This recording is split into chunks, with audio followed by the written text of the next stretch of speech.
The first warning signs appeared on Zephyrian long-range sensors 6 months after Earth's rejection from the Galactic Council. Energy signatures, unlike anything in their databases, emanated from the Sol system, patterns that suggested massive, industrial activity and technological development far beyond what their intelligence reports indicated was possible for such a primitive species. Commander, Ryan Blake pressed himself against the hull of his ship as it drifted through the outer edge of Zephyrian space, running completely silent while advanced sensors gathered intelligence on alien fleet movements.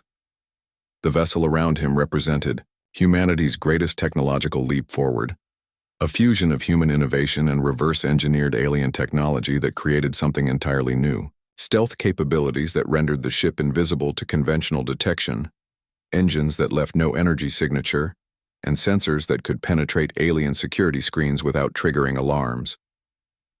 Ryan had volunteered for this mission, knowing that discovery would mean certain death and probable war. But the intelligence gathered over the past month had proven invaluable. The Zephyrians had established mining operations throughout the outer solar system, treating human territory as their personal resource extraction zone. Massive processing stations stripped asteroids of rare metals while alien crews treated the occasional human protest ship like a minor navigation hazard. The communication array crackled softly as Ryan transmitted his latest findings back to Earth through quantum entanglement channels that the aliens had no idea existed. The data painted a picture of systematic exploitation and growing contempt for human sovereignty that went far beyond the initial mockery at Nexus Prime. Back on Earth, General Maria Santos reviewed Ryan's reports in the secure command bunker, buried deep beneath the Rocky Mountains. The facility had been carved from solid rock and shielded against every form of detection humanity knew about, filled with the greatest military minds the species had ever produced. Maps of local space covered every available wall surface, marked with alien positions, patrol routes, and strategic targets that would soon become very familiar to human commanders. "Their pattern is clear," Maria said to the assembled staff officers, her finger tracing routes across the holographic display. "The Zephyrians aren't just occupying our space. They're systematically stripping it of anything valuable. Every asteroid belt, every outer planet moon, every comet with useful resources now flies their flag instead of ours." Colonel Danny Brooks, recently returned from his own reconnaissance mission to Chronari Space, added his voice to the briefing. "It's not just resource extraction, General. They're establishing permanent military bases throughout human territory. The message is clear. They're not planning to leave. Ever." The room fell silent as the implications sank in. What had begun as humiliation at Nexus Prime had evolved into occupation and exploitation. The galaxy's most powerful empires were treating human space like conquered territory, taking whatever they wanted while daring humanity to object. Maria activated another section of the display, showing intelligence gathered from across local space. The pattern extends beyond Zephyrian territory. Chronari battle fleets have established forward bases in what used to be neutral space between our borders. Hegemony fleet vessels patrol trade routes that once belonged to human merchants. Even the supposedly peaceful Eldorian Council has claimed research stations in systems we discovered and named. The systematic nature of the occupation was becoming clear. While humanity had been licking their wounds and preparing their response, the galactic powers had been carving up human space like a prize to be divided among the victors of some war that Earth had never been allowed to fight. Admiral Kate Sullivan joined the briefing via secure hologram from her flagship in orbit above Earth. Her image flickered slightly due to the quantum encryption protecting their communications, but her voice came through with crystal clarity. "People, we're not just dealing with contempt anymore. This is conquest disguised as protection. They've decided that humanity doesn't deserve sovereignty over our own territory." Commander Steve Parker, leader of Earth's most elite strike force, raised a question that had been weighing on many minds. "Admiral, our intelligence suggests they have significant fleet strength positioned throughout former human space. Are we prepared to face that level of opposition?" Kate's holographic image smiled with cold satisfaction. "Steve, I think it's time to share some recent developments with the team. Dr. Carter, please bring up the latest test results." The display shifted to show weapon testing footage that made several officers gasp in surprise. Human ships, sleek and deadly in their new configurations, demonstrated firepower that seemed impossible for vessels of their size. Energy weapons that adapted their frequency in real time to penetrate any known shielding. Kinetic projectiles that could adjust their trajectory mid-flight to strike targets that believed themselves safely behind cover. Point defense systems that could track and destroy incoming threats with accuracy that approached 100%. The aliens have made a critical error in judgment, Kate continued. They've assumed that human technology would advance at the same glacial pace as their own civilizations. They expect us to spend centuries developing improvements to existing designs. Instead, we've created entirely new paradigms for space warfare. Dr. Alex Carter's voice joined the briefing from his research facility on Luna. General Santos, Admiral Sullivan, I believe you should know that we've achieved something the galactic powers consider impossible. Our latest ship designs demonstrate performance characteristics that exceed their theoretical maximums for vessels of comparable mass. They literally don't believe such ships can exist. The implications were staggering. Humanity had not simply closed the technology gap. They had leaped ahead of galactic standards in several critical areas. The species that the galaxy had dismissed as primitive children had become something far more dangerous, an unknown quantity with capabilities that defied conventional understanding. Maria felt a grim satisfaction as she considered the intelligence reports. Ladies and gentlemen, the galaxy has spent 6 months treating us like conquered territory. They've established bases in our space, stripped our resources, and ignored our sovereignty. They've made it clear that they consider human territory to be their property by right of superior force. She paused, letting the weight of those words settle before continuing. Ambassador Morrison sent one final diplomatic message to the Galactic Council 3 days ago. A formal demand for the immediate withdrawal of all alien forces from human space and reparations for the resources they've stolen. The response came back this morning. The display showed the official reply from Nexus Prime, a brief message that dismissed human concerns as inappropriate protests from a species under galactic protection. The response suggested that humanity should focus on internal development rather than making unrealistic demands of their betters. The insult was clear and deliberate. The galaxy was not just rejecting human sovereignty. They were mocking the very idea that Earth had any rights worth respecting. Kate's holographic image leaned forward, her expression deadly serious. People, diplomacy has failed. Protection has become occupation. Mockery has become conquest. The OI Galaxy has made their position clear. They consider humanity to be their property, resources to be exploited at will.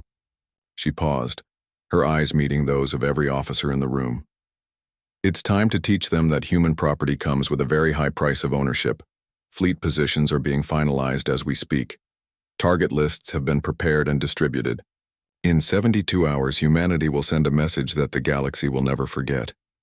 The room buzzed with controlled excitement as officers began final preparations for what would either be humanity's greatest victory or their final battle. But as Maria looked at the faces around her, she felt no doubt about the outcome. The galaxy had underestimated humanity once too often, and the price of that arrogance was about to be paid in full. The storm had been gathering for months, fed by human determination and alien contempt. Soon, it would break across the galaxy, with the fury of a species that had been pushed too far for too long. The age of human submission was ending, and the age of human ascendancy was about to begin with thunder and lightning.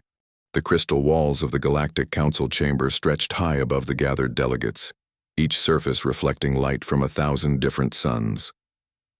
Ambassador Jake Morrison stood at the center of the vast circular room, his small human form dwarfed by the massive beings that surrounded him.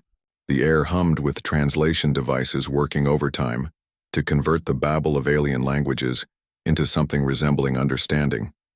Jake held the datapad containing Earth's application for Galactic Council membership with steady hands, though his heart pounded against his ribs. 3 years of preparation had led to this moment. Every human achievement, every technological breakthrough, Every cultural milestone had been carefully documented and presented in the slim device he carried. Beside him stood Captain Lisa Rodriguez, her military uniform crisp and professional, representing Earth's defense capabilities to this assembly of advanced civilizations. The Zephyrian delegate rose first, his flowing purple tentacles rippling with what Jake had learned to recognize as amusement. Standing nearly 12 feet tall on his serpentine lower body, Zextar commanded attention whenever he moved. His voice carried across the chamber with the weight of authority that came from representing one of the galaxy's most powerful empires. "Honored colleagues," Zextar began, his words dripping with barely concealed condescension. "We gather today to consider the petition of a species that has barely learned to leave their home world. These humans, as they call themselves, present their case for membership in our ancient council with the enthusiasm of children playing dress-up in their parents' clothing." Laughter rippled through the chamber like waves across water. The sound came from creatures of every conceivable shape and size. The crystalline beings from the Tau sector chimed like wind bells, while the gas-based entities from the outer rim made sounds like rushing air through caverns. Even the normally stoic rock people from the heavy world showed their amusement by shifting their massive forms in what passed for chuckling among their kind. Jake felt his jaw clench but kept his expression neutral. Lisa's hand moved almost imperceptibly toward her sidearm before she caught herself and returned to attention. They had expected skepticism, even mockery, but the reality of facing it still stung. The Chronari representative stood next, his metallic frame gleaming under the chamber's lights. Corneth had been alive for nearly 10,000 years, and his silicon-based consciousness held the memories of civilizations that had risen and fallen before humans had discovered fire. When he spoke, his voice carried the weight of eons. "If I may address the mathematical improbability of this request," Corneth said, his optical sensors focusing on Jake with clinical precision. "By our calculations, the human species has existed, in its current form for approximately 300,000 of their local years. In that time, they have achieved spaceflight for less than 100 years. My own species has maintained interstellar civilization for over 1 million years. The notion that such newcomers could contribute meaningfully to galactic governance is statistically insignificant." More laughter echoed through the chamber, though this time it carried a sharper edge. Jake noticed that even some of the supposedly peaceful species were joining in the mockery. The Eldorian Council members, beings of pure energy who claimed to transcend physical existence, pulsed with colors that their briefing materials had identified as expressions of polite dismissal. "Perhaps," added Council Speaker Velnara, her voice carrying the authority of someone who had mediated disputes between star-spanning empires for centuries, "our human friends would benefit from observing our proceedings for a few thousand years before attempting to participate directly. We could offer them junior observer status with full speaking privileges restored once they have demonstrated sufficient maturity to engage with truly advanced civilizations."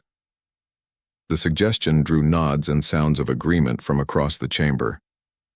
Jake felt something cold settle in his stomach as he realized how completely they had misjudged this moment. Earth's greatest achievements, the things that made humans proud of their species, were being dismissed as the fumbling attempts of cosmic children. Captain Rodriguez stepped forward, her voice carrying clearly across the vast space. "With respect, honored delegates, humanity requests the opportunity to present our case before any decisions are made. We have prepared extensive documentation of our technological capabilities, cultural achievements, and potential contributions to galactic society." The hegemony fleet representative, a being that looked like an armored insect the size of a small building, clicked his mandibles in what Jake recognized as their equivalent of laughter. "Captain Rodriguez, your species has been monitoring your planet for some time. We are well aware of your capabilities. Your fastest ships would require several lifetimes to travel distances our courier vessels cover in days.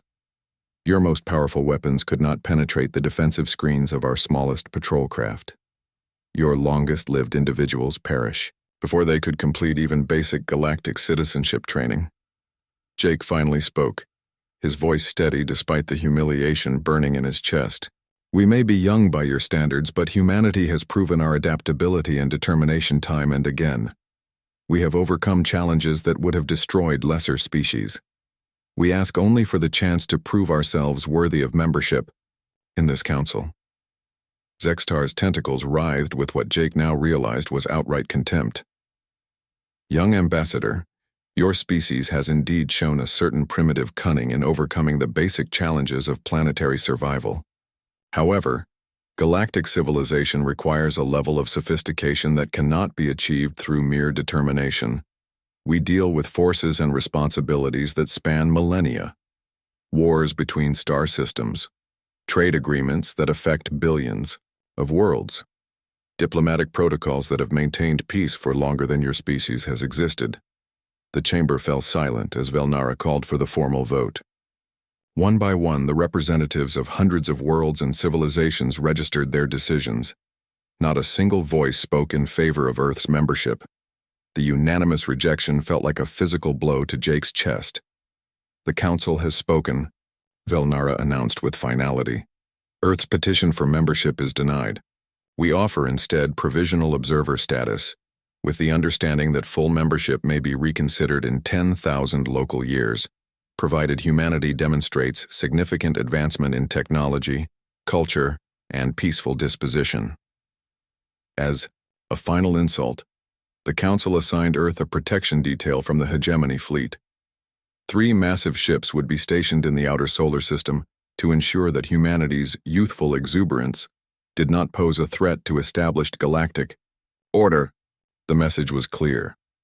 Earth was not just rejected but placed under supervision like dangerous children. As Jake and Lisa departed the chamber, alien news networks were already broadcasting the day's events. Holographic displays showed cartoon humans bumbling through space while sophisticated aliens looked on with paternal amusement. The galaxy had spoken. Earth was nothing more than an entertaining curiosity, unworthy of respect or recognition. The journey home would be long, and Jake knew that humanity's reaction to this humiliation would define their species' future among the stars. 3 months had passed since the humiliation at Nexus Prime, and the sting of rejection still burned fresh in every human heart across the solar system. Admiral Kate Sullivan stood before the holographic display in Earth's United Defense Command Center, watching the red dots that marked alien ships positioned throughout human space.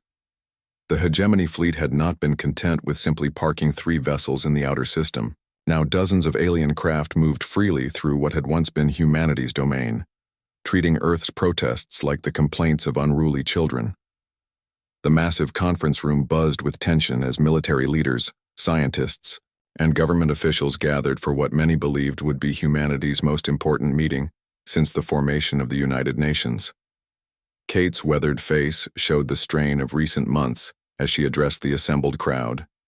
"Ladies and gentlemen, we stand at a crossroads," Kate began, her voice carrying the authority of someone who had spent 40 years defending Earth from threats both terrestrial and cosmic. "The galaxy has made their position clear. They see us as primitives, as curiosities to be managed rather than equals to be respected. The question before us today is simple. Do we accept their judgment, or do we prove them wrong?" Dr. Alex Carter raised his hand from the science section of the room. The young physicist had been part of Jake Morrison's team during the failed application process, and the rejection had hit him particularly hard. "Admiral, with respect, the technology gap between us and the galactic powers is enormous. Their smallest patrol ships outclass our best battleships. How can we possibly hope to change their minds through force?" Kate smiled grimly as she gestured to the display behind her. New ship designs rotated slowly in the hologram, sleek forms that bore little resemblance to anything humanity had built before. "Dr. Carter, you're operating under the same assumption that cost us at Nexus Prime.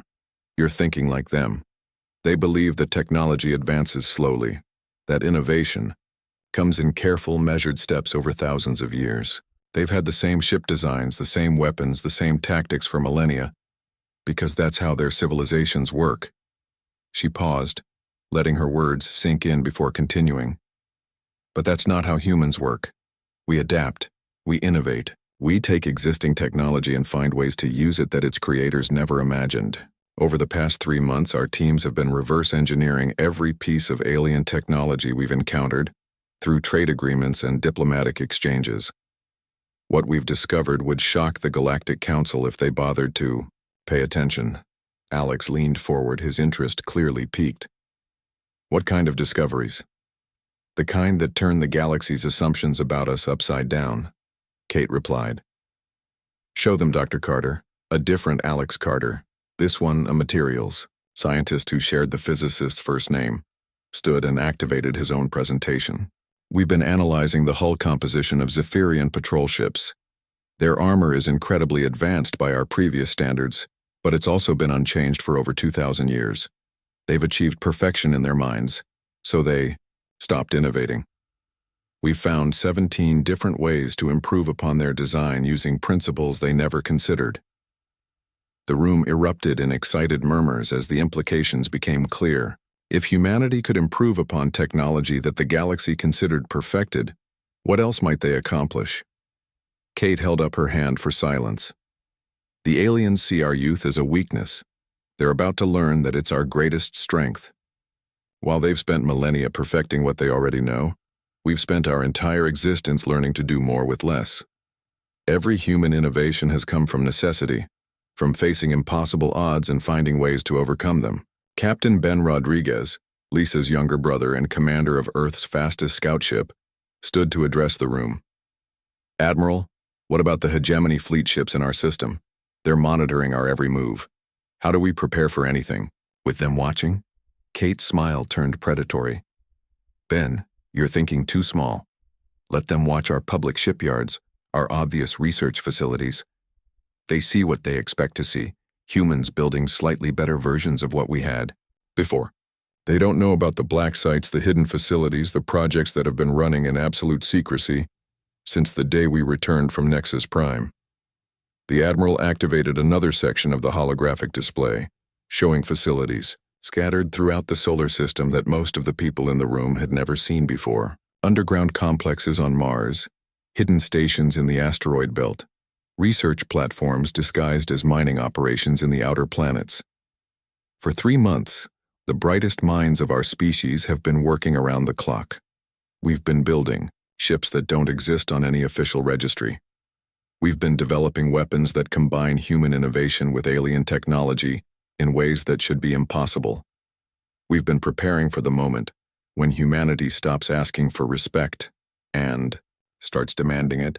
Dr. Sarah Kim, Earth's leading expert on alien psychology, raised a concern that had been weighing on many minds. Admiral, even if we can match their technology, we're still vastly outnumbered. The Zephyrian Empire alone has thousands of ships. How can we possibly hope to stand against such odds? Kate's expression grew serious as she considered the question. Dr. Kim, you're right about the numbers. In a straight fight, ship for ship, they would overwhelm us through sheer force. But we're not going to fight their kind of war. We're going to fight a human war, and they have no idea what that means. The room fell silent as Kate continued. Every alien species we've encountered fights according to established protocols.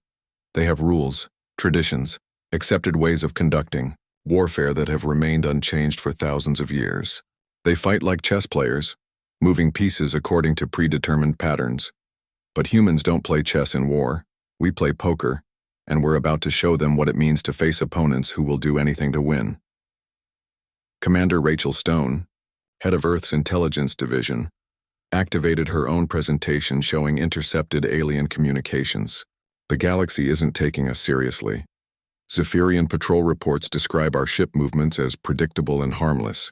Chronari analysis dismisses our technological progress as insignificant improvements to primitive designs. Even the hegemony fleet considers their assignment to monitor us as punishment duty for their least competent officers. Kate nodded grimly. Their arrogance is our opportunity. While they congratulate themselves on their superiority, we're becoming something they never expected. The galaxy has spent so long at the top of the food chain that they've forgotten what it means to face a hungry predator. The meeting continued for hours as detailed plans were presented and refined. Humanity would not simply build better ships, they would develop entirely new doctrines of warfare. They would not attempt to match alien numbers. They would strike with such precision and ferocity that numbers would become irrelevant.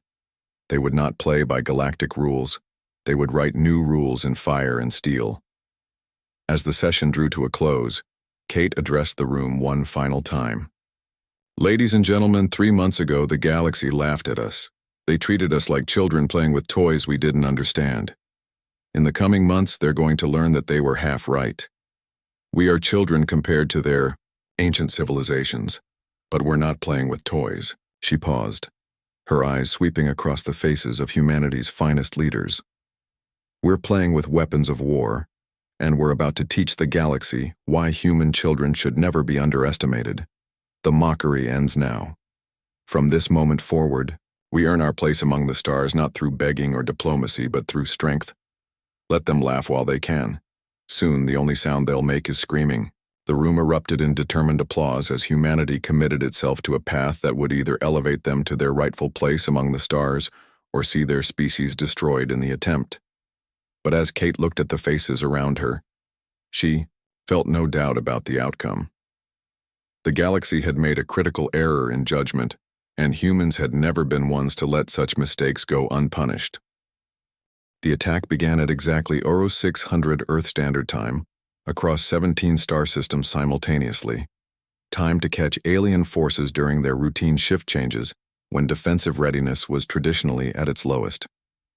Captain Steve Parker watched, his tactical display light up with target confirmations as his battle group dropped out of hyperspace directly above the massive Zephyrian command station orbiting Jupiter. The aliens had positioned their headquarters in humanity's own backyard, a final insult that was about to become their greatest mistake. The Zephyrian station dominated the local space around Jupiter like a small moon, bristling with defensive weapons that could theoretically destroy entire fleets. Theoretical being the key word, as the station's shields and armor had been designed to withstand conventional energy weapons following established galactic warfare doctrine. The designers had never considered facing weapons that combined human innovation with alien technology in ways that violated every assumption about space combat. "All ships, this is Parker," Steve transmitted to his fleet as they moved into attack formation. "Remember, we're not here to play by their rules. We're here to write new ones. Target their shield generators first, then their command centers. No warnings, no mercy, no quarter given." The human fleet moved with precision that would have been impossible using traditional alien tactics. Instead of forming the rigid battle lines that galactic militaries had used for millennia, human ships flowed like water around enemy positions, each vessel operating independently while maintaining perfect coordination with the whole. It was a style of warfare that no alien commander had ever encountered, and the Zephyrians paid the price for their inexperience. Steve's flagship opened fire with weapons that should not have existed according to galactic technology databases. Hybrid kinetic plasma projectiles that adapted their energy frequency mid-flight to match the exact resonance needed to penetrate Zephyrian shielding. The massive defensive screens that protected the command station began flickering and failing as human weapons found weaknesses that the designers had never imagined. The station's commander, Admiral Zex Cole, sent desperate messages to his superiors as human ships demonstrated impossible maneuverability around his defensive fire. Ships that should have been destroyed by direct hits from heavy plasma cannons simply absorbed the energy and converted it to power their own weapon systems. Armor that adapted in real time to incoming threats, becoming harder and more resilient with each attack. "Impossible," Zexkul transmitted to the Zephyrian High Command. "These humans fight like demons. Their ships perform maneuvers that should tear them apart, but they keep coming. Our weapons seem to make them stronger instead of destroying them." Similar reports flooded in from across human space as alien forces encountered the reality of fighting an enemy that refused to follow established rules. At the Centauri mining complex, Chronari garrison forces found themselves facing human ships that seemed to predict their movements before they made them. Advanced combat algorithms allowed human vessels to analyze enemy tactics in real time and adapt their responses faster than alien commanders could adjust their strategies. Colonel Danny Brooks led the assault on the Chronari stronghold with a mixture of professional satisfaction and personal anger. These aliens had spent months treating human space like their personal property, stripping resources and establishing military bases wherever they pleased. The time had come to send them a very clear message about the price of occupying territory that belonged to Earth's children. "Danny to all units," he broadcast to his strike force as they closed with the enemy. "These metal bastards have been stealing from us for months. Time to collect some interest on their debt." The Chronari defenders prided themselves on their mathematical precision in warfare, calculating optimal battle formations and weapon deployment angles with computer-like accuracy. Their million-year military tradition had never faced an enemy that treated mathematics as suggestions rather than absolute laws. Human ships moved in patterns that made no mathematical sense, attacking from angles that should have been impossible while maintaining formations that defied conventional tactical analysis. But the true shock came when alien reinforcement fleets arrived, expecting to crush primitive human forces with overwhelming numerical superiority. The Hegemony Fleet's third battle group dropped out of hyperspace near Saturn, confident that their 50 ships of the line would quickly restore order to the Sol system. What they found instead was a human defense force that had been waiting for them with weapons that turned their numerical advantage into a deadly liability. Admiral Kate Sullivan coordinated the entire campaign from her flagship above Earth, watching tactical displays that showed human forces advancing on every front. Her command center buzzed with controlled excitement as reports flooded in from across the battle space. Alien forces that had seemed invincible just hours before were retreating in confusion and growing panic. "Admiral," called out communications officer Jenny Walsh, "we're receiving surrender offers from 3 different alien commanders. They're requesting terms for withdrawal from human space." Kate's smile was cold as winter space. "Tell them we're not accepting surrenders today. They had months to withdraw voluntarily. Now they leave on our terms or they don't leave at all." The psychological impact of human tactics proved as devastating as their technological advantages. Alien crews that had never known defeat watched their supposedly invincible fleets retreat before forces they had dismissed as primitives just days before. Panic spread through alien ranks as commanders realized they were facing an enemy unlike anything in their experience. The Zephyrian Empire's most elite battle squadron, veterans of dozens of interstellar conflicts, sent a message to their high command that would be remembered throughout galactic history. "Request immediate evacuation from human space. These beings do not fight like any known species. They do not retreat. They do not negotiate during battle, and they seem to grow stronger with each engagement. We are not equipped to face this level of warfare." As alien forces fell back across 17 systems, human ships demonstrated that their advantages extended far beyond individual combat capabilities. Logistical networks that kept human fleets supplied and operational, while alien forces struggled with broken supply lines. Communication systems that allowed perfect coordination across vast distances while jamming alien command frequencies. Intelligence gathering that seemed to anticipate enemy movements before alien commanders had finished planning them. Captain Ben Rodriguez, leading a strike force against hegemony fleet positions near Uranus, marveled at the efficiency of human military organization. These aliens have been fighting wars for thousands of years, but they've been fighting the same war over and over again. They never learned to adapt because they never had to face anything that could challenge their assumptions. The reports reaching alien high commands painted a picture that challenged everything they thought they knew about warfare and technology. Human ships that could repair battle damage in real time. Weapons that improved their targeting with each shot fired. Defensive systems that learned from incoming attacks and became more effective against similar threats. But perhaps most disturbing to alien commanders was the human approach to battle itself. Where galactic militaries fought according to established protocols and accepted rules of engagement, humans fought to win completely. They targeted infrastructure, disrupted communications, and systematically dismantled enemy capabilities with ruthless efficiency. As the first day of fighting drew to a close, the strategic situation had been completely reversed. Alien forces that had controlled human space for months found themselves trapped in isolated positions, cut off from reinforcement and facing human fleets that seemed to appear wherever they were needed most. The galaxy's first lesson in human warfare was brutal and definitive. Humanity had not simply joined the ranks of galactic military powers. They had redefined what galactic military power meant. The age of established order and predictable conflict was ending, replaced by something far more dangerous, a species that treated war not as a game with rules, but as a problem to be solved through any means necessary. The Galactic Council's emergency session was already being called as reports reached Nexus Prime. For the first time in recorded history, the galaxy's most powerful empires were requesting assistance to deal with a single species. The humans were no longer laughing matter. They had become the galaxy's greatest nightmare, an unknown quantity with unlimited potential for destruction.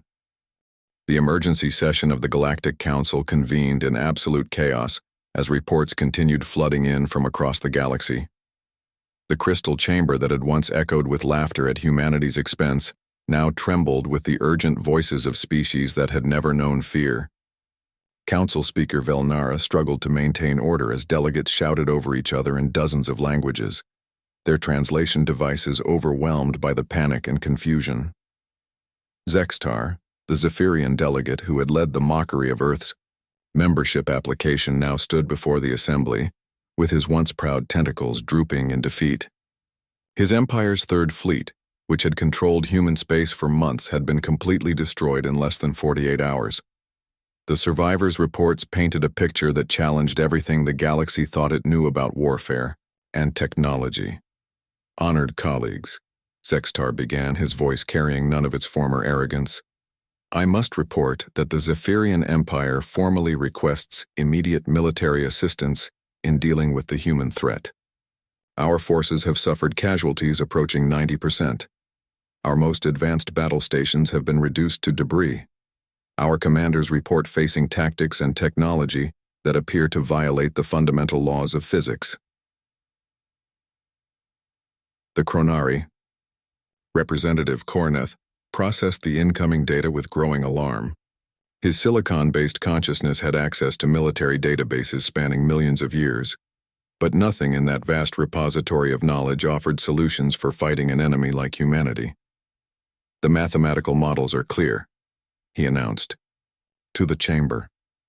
If current human advancement continues at observed rates, they will possess technological superiority over all galactic civilizations within 1 standard year.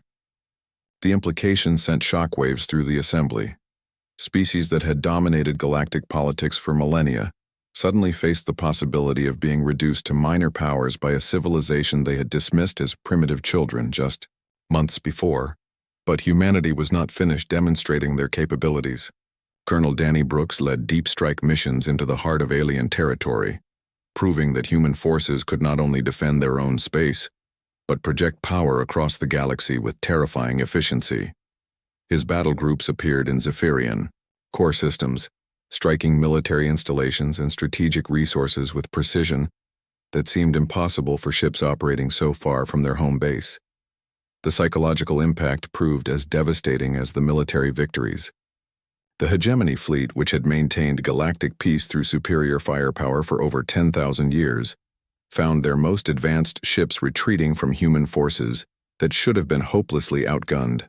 Fleet Admiral Kex, then commanding officer of the Hegemony's most elite battle group, sent a message that would reshape galactic politics forever.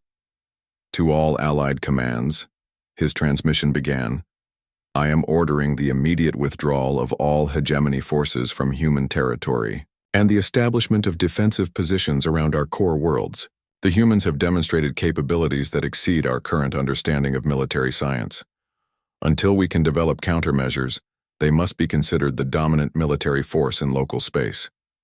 The admission that humanity had achieved military superiority over the galaxy's greatest power sent panic through every alien civilization. Trade routes that had operated safely for millennia suddenly became potential battlefields.